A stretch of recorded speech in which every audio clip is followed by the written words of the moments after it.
guess. But the rape scene in General Hospital? General Hospital, yes. They used it, I think, quite often as a running theme. Herb Alpert is our guest. The new album is Fandango. Rise. Rise was recorded in 1979.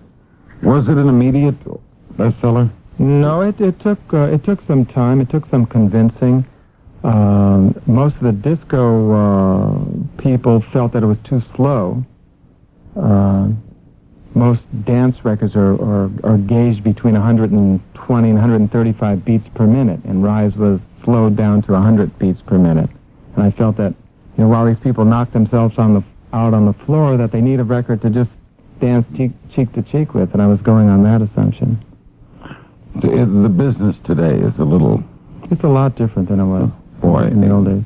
Is it more difficult for the artist like Herb Alpert today? I think so. I think we're over-researched. Radio has just researched itself. Thank God. It's they know exactly what their audience wants to hear, and they really don't deviate from that. It's just not one iota. They don't even. Yeah, they're playing it just very, very safe. And what's happening is artists are, the record companies really won't let artists take a chance because they're who's your audience? Who are you making that record for? I also want to ask you about the business and what's happened in the rip-offs of the business. But first, let's hear a little bit of the recent Herb Alpert hit, which was, I understand, the rape scene in General Hospital. I believe it was just a pretty good piano player born in Brooklyn. Mm-hmm. They all thought he was Cuban or some Carmen Caballero. Isn't that interesting? So did I. Do a lot of people think you're Spanish? The pictures you take, for example, your picture. They do. Your picture. You take a Spanish picture. Well, look, my dad was born in Russia. My mom's roots are from Romania. And although she was born in Brooklyn. And do a lot of people, though, upon meeting you, think that you are? They do. Yeah, they do. They think I'm Latin. I must have some Latin blood, something. I mean, I have kind of a natural leaning towards... What is it, or how would we intellectually, I don't mean intellectualize, but take the emotion to an intellectual discussion. What do the Latins have with music that no one else has? I would think of the word fervor, but it's obviously it's a lot more than that. Yeah, I think they have romance, and they have fire. There's a certain undercurrent of fire that keeps burning, that I feel. It's sexual? Sensual. Sensual. Whether up-tempo or slow-tempo. Yeah, I think so. But it's all very romantic. And there's a lot of different types of Latin music. I mean, the music from Spain is much different than the music in Mexico. Can we put a tag on what you play? I don't think so. I mean, I think I try to play me, I know, but I mean, could we tag it? Would we call it Latin jazz? Would you call it Latin pop? Would you call it? No, I think it's just Herb Alpert music. I mean, as you do your style, and how would you compare yourself? Yeah, no, it's hard. So you. Yeah, I mean, the term mariachi music has been thrown around for years. It's amalgamation between mariachi and American, but I don't know. You made a wonderful record, one of my favorite old-time Herb Alpert records, where you sang. This Guy's in Love with You. Right, it was written by Burt Bacharach and Hal David for a television show that I did. It wasn't written especially for the show, but the director, Jack Haley Jr., asked me to sing a song on the show. So I called Burt Bacharach, and I asked him, and this is a question I typically ask to a lot of great composers. I say, is there a song that you've written in the past that either has been recorded that didn't have the right record, or a tune that's tucked away in your drawer someplace that you have a special feeling for? He thought about it, called me back the next day, and handed me This Guy's in Love with You. It didn't quite fit the mood of the show, the lyric content didn't, so I called Hal David, and we made some changes. And it was on the show, and it got an enormous response.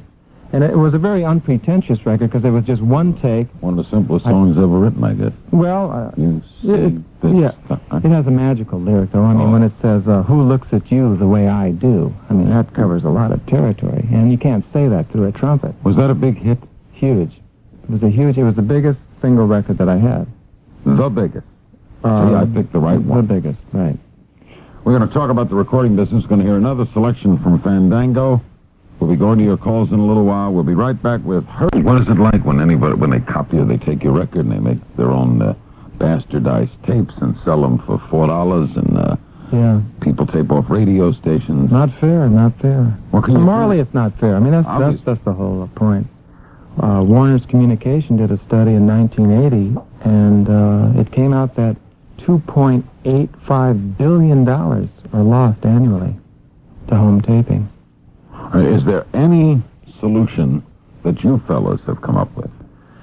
Well, I mean, there's a number of things that are in the brew, you know, trying to jam a record for one, so to make it impossible to record, which seems like an impossible task. A lot of people claim they have the mechanics to do that, but we haven't heard it yet. To levy a tax on the hardware makers, a tax on blank tapes. I think one of the things that we have to do as an industry is make a fabulous pre-recorded tape, a tape that people cannot duplicate. I mean, a tape that, if you duplicate from your record or duplicate from the radio station, it wouldn't be as great as a tape that you can purchase in the store. And right now, we're really not offering that. Is it technologically possible? I think it is. You know, we're mass producing, for the most part, those cassettes at a rate of 64 times real speed or 32 times real speed. And the perfect tape, or the obviously better quality, would be real speed, digitally. Yeah. So, and there's a lot of things in the brew. There's the new Sony Philips compact disc that will be on the market shortly that has digital information sandwiched between two discs. Are you happy when you're driving along and you hear a radio station say, a commercial-free hour, 5 songs in a row uninterrupted? No, I mean, that's certainly a setup for everybody to, you know, get their equipment ready and press the button.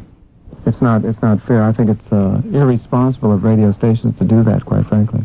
Now, in the old days, we used to, as young disc jockeys, we'd talk over the intro of a record. We'd play with it at times.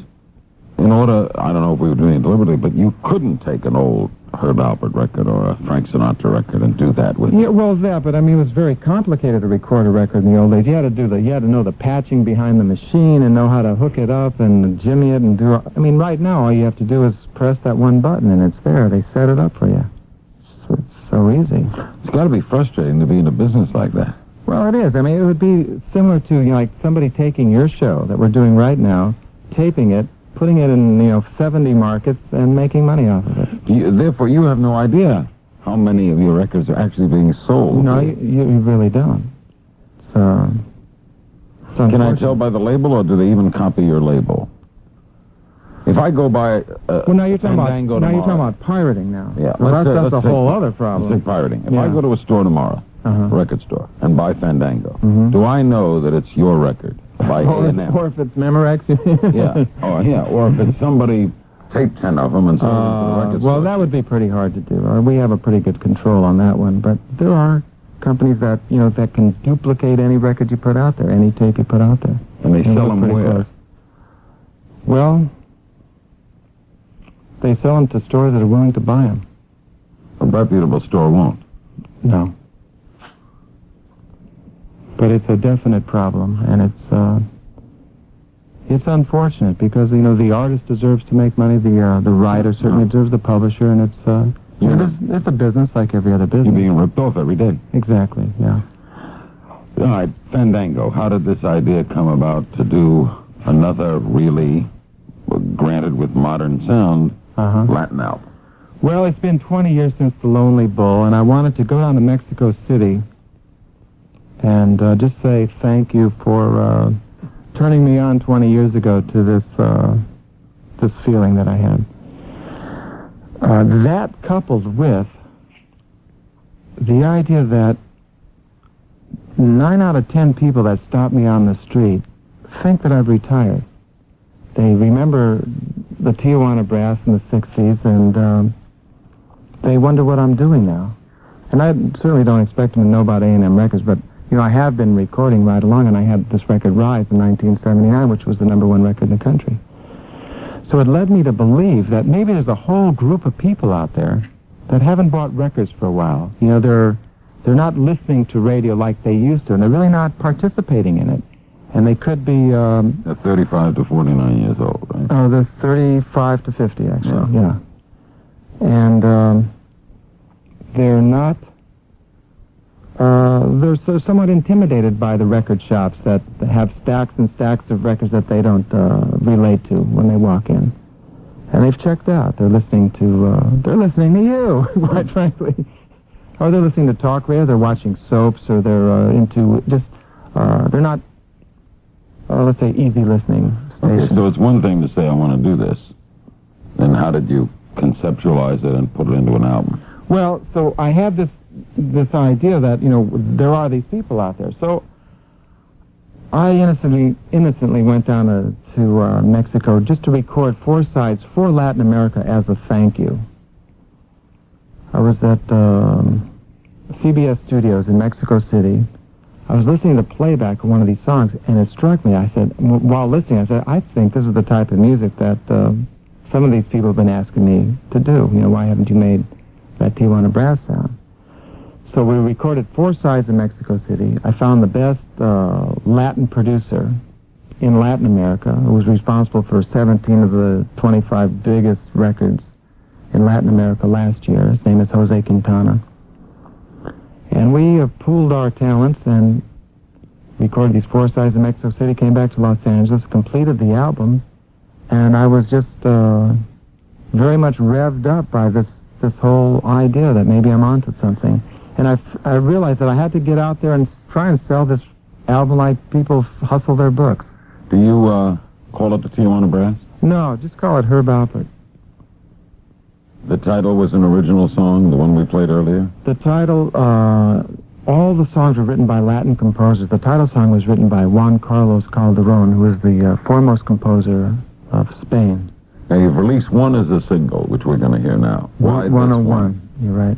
Why this one? Well, I did an odd thing. I had myself researched. So I put myself in the hands of this research company because I had a conversation with this researcher from Toronto about 8 months ago, and I asked him if I had researched Rise, could we have maximized the sale? Could we have reached an audience that we didn't reach with under the normal chain of events? And he said, most definitely. So I was intrigued by that answer, and then I